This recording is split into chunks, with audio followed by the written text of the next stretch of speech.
ABP news के इस bulletin में बात करते हैं गोरखपुर के उस कांड की जिसमें गोरखनाथ मंदिर में सेंध लगाने की वारदात सामने आई थी, कैमरों में कैद हुई थी और अब इस मामले की जांच में नए नए खुलासे हो रहे हैं। इस वक्त एक बड़ी खबर आ रही है कि गोरखपुर केस से जुड़ी हुई कि जिसमें यूपी एटीएस की 7 टीमें अलग अलग जगह छापेमारी कर रही है। कानपुर, नोएडा, संभल, सहारनपुर समेत 7 शहरों में हो रही है छापेमारी। इससे पहले पुलिस ने खुलासा किया कि आरोपी मुर्तजा के घर से एयरगन और उसके छर्रे मिले हैं। पुलिस के मुताबिक आरोपी मुर्तजा पिछले कई दिनों से एयरगन से निशाना लगाने की प्रैक्टिस कर रहा था। तो ये पूछताछ में सबूत और जानकारियां सामने आ रही हैं। गोरखनाथ मंदिर में 2 दिन पहले ये वारदात कैमरे में कैद हुई थी कि किस तरह से धारदार हथियार लेकर ये शख्स मुर्तजा अब्बासी दाखिल हुआ था। इसने सुरक्षा बलों पर हमला करने की कोशिश की थी, लेकिन इस कार्रवाई के अंदर उसे पकड़ लिया गया और उसके बाद पूछताछ में मुंबई से लेकर उत्तर प्रदेश के कई शहरों में लगातार छानबीन चल रही है, पूछताछ चल रही है और इस मामले में नई नई जानकारियां सामने आ रही हैं कि किस तरीके से आईआईटी का ये केमिकल इंजीनियर अचानक इस तरीके से रेडिकल हो गया और उसके बाद उसने गोरखपुर के इस मंदिर में दाखिल होने की कोशिश की। हम सीधे चलेंगे इस मामले से जुड़ी ज्यादा जानकारियों के लिए एबीपी न्यूज संवाददाता संजय त्रिपाठी के पास। संजय, जिस तरीके से जानकारी मिल रही है, लगातार नई नई चीजें सामने आ रही हैं इसके अंदर, अब तक पुलिस की तरफ से क्या अपडेट मिला है? देखिए प्रणय, मैं इस वक्त खड़ा हूं अब्बासी के घर पर, मुर्तजा अब्बासी के, और आप देख सकते हैं ये गेट बंद कर दिया गया है और यहाँ लगातार जो एटीएस की टीमें हैं, पुलिस की टीमें हैं, वो छापेमारी कर रही हैं, कार्रवाई कर रही हैं। और ये जो कार्रवाई है ना, वो यहाँ नहीं चल रही है, पूरे प्रदेश के अलग अलग जिलों में चल रही है। 7 जिलों में छापेमारी चल रही है और भीतर भी आप देख सकते हैं, मैं कैमरामैन फैसल से कहूँगा भीतर की तस्वीरें दिखाएँ। और भीतर भी जो एटीएस की टीमें हैं, पुलिस की टीमें हैं, वो मौजूद हैं, लगातार छानबीन कर रही हैं और लगातार जो जांच पड़ताल से चीज़ें निकल के आ रही हैं उसमें ये पता लगा है इस्लामिक अवेकिंग फोरम पर मुर्तजा अब्बासी जो था वो इस्लाम से जुड़ी हुई बातें सुनता था, पूछता था, कई सवालात करता था। इसके अलावा सीरिया और आईएसआई से संबंधित कई अटैक के वीडियो वो देखता था। उसके लैपटॉप में भी इस तरह के कई सारे वीडियो मिले हैं। रात भर उससे पूछताछ हुई है और साथ ही साथ ये अपडेट मिला है कि मुर्तजा अब्बासी को लेकर के जो एटीएस की टीमें हैं वो यहाँ से निकल चुकी हैं, लखनऊ जाएंगी और लखनऊ में उससे लंबी पूछताछ होगी। साथ ही साथ उसके कनेक्शन जो हैं वो तलाशे जाएंगे कि आखिरकार मुर्तजा अब्बासी किस और किन और संदिग्धों के साथ संपर्क में था। उसके जो बैंक खाते हैं, उन बैंक खातों में रकम आई है तो कैसे आई है, क्या वो संदिग्ध है कि नहीं है, क्या दूसरे देशों से पैसा आया है, इस तरह के तमाम जो बिंदु हैं वो प्रणय देखे जाएंगे और उनमें जांच पड़ताल की जाएगी।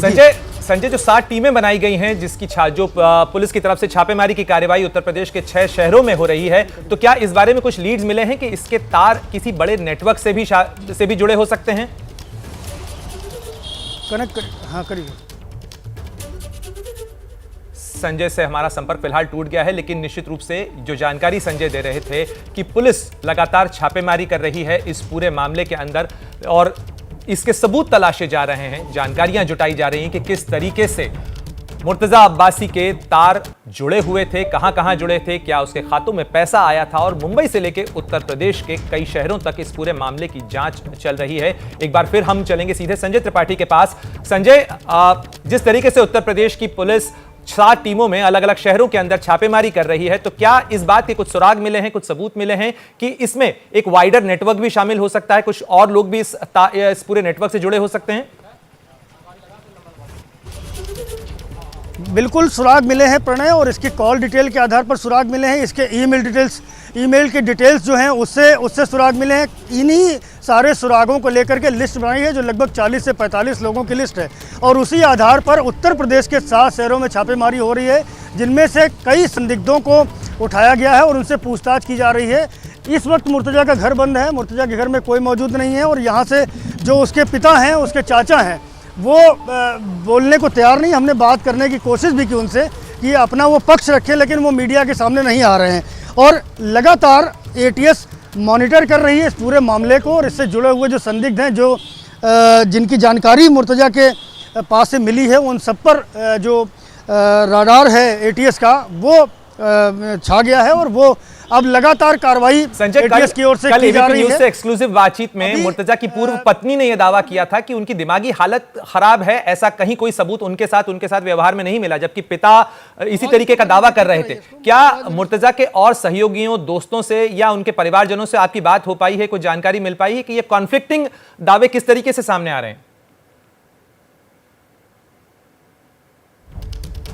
बारे में बहुत स्पष्ट नहीं बता रहे हैं प्रणय। उनका साफ तौर पर कहना है कि हमें कुछ नहीं बोलना, पुलिस जांच कर रही है, पुलिस ही समझेगी कि आखिरकार जो उसके पास तथ्य मिले हैं, जो जानकारियां मिल रही हैं वो कितनी सच हैं, जो भी है।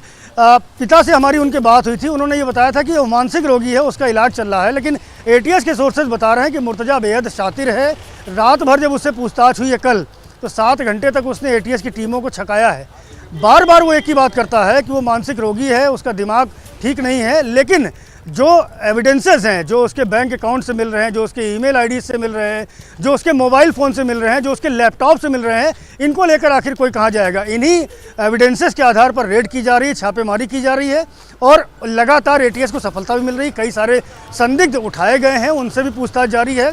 कई जो अभी बैंक ट्रांजैक्शंस की डिटेल भी एटीएस के लोग निकाल रहे हैं कि बैंक जो उसके खाते हैं, क्योंकि जब वो पकड़ा गया था गोरखनाथ मंदिर के हमले के बाद में, तो उसके जो बैग था, काले रंग का बैग अपने साथ वो लिए हुआ था और उस बैग में 3 बैंकों के एटीएम कार्ड मिले हैं, साथ ही साथ कई और जो खाते हैं उसकी जानकारी मिली है। ये भी पता किया जा रहा है कि इन खातों में पैसा कहाँ से आता था, क्या कोई संदिग्ध लेन देन तो नहीं हुआ है। इसके अलावा उसके पासपोर्ट की जानकारी की जा रही है, क्या वो पहले विदेश तो नहीं गया है। तो ऐसे तमाम सारे प्रणय जो बिंदु हैं, जो जांच के बिंदु हैं, उन पर लगातार एटीएस और पुलिस की टीमें काम कर रही है। एबीपी न्यूज आपको रखे आगे।